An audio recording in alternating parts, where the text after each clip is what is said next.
It's spooky, it's sinister, and it's gory. You know it's Halloween when all the ghouls and spooks come out to play, decked out in their best scary costumes. But what happens when Halloween meets high fashion? It may be a highly unlikely combination, but celebrity aesthetician Dr. Georgia Lee put it together in her first ever Halloween party. Apparently, it all started with a dress. Tell me how you get this idea to have this party this year. Yeah. Well, it's an impromptu one because I bought this beautiful dress like this, and we just had to throw a party for it, and it's very appropriate for Halloween. I saw this dress about 2 weeks ago, and I texted my good friend sent the money, and I told him, hey, this dress deserves a party. And he texted me back and said, okay, we'll throw a Halloween party. Do you celebrate Halloween yourself? Not at all. Not at all. Yeah. This is only for the dress. Yes, it is. And when haute couture meets Halloween, the beautiful people come out to play.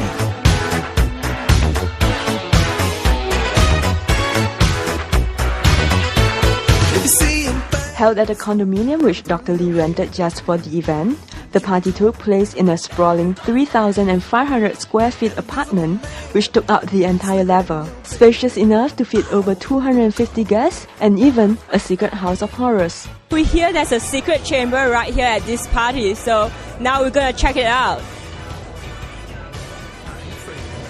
Is this a real person?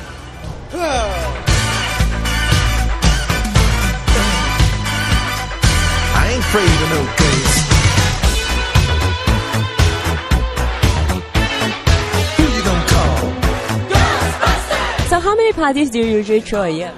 Actually, I threw very few parties, at most 1 or 2. This year is unusual. This is my third one. What's your favorite kind of party? My favorite kind of parties are usually very small ones, just intimate ones among friends, and where we eat simple food at home and just chat till the early mornings. But do they always have to do with high fashion? Well, not always, but it just so happened a lot of my friends are very particular about the way they dress. And so even sometimes when we are at home having a relaxed dinner, they're usually very well geared up. So for a party like this, right, do you usually have to keep to a budget? Of course, there's always a budget, but it's not cool to talk about the budget. Okay, then my guests will know, Is it like 5-figure? Or? It depends on the size of the party. It could be 5-figure all the way to 6 figures. Some of my parties are bigger scale, so sometimes you have to hit to the amount to get the setting right and to feed my guests properly. And you don't mind spending all that money on a party? Because sometimes this party usually are very important to me. These are to thank people who has been very supportive.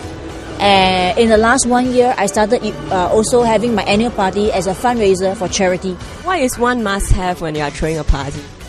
I think the right guest list is very important. The ambience, and of course, I think we must never stinge on food and drink.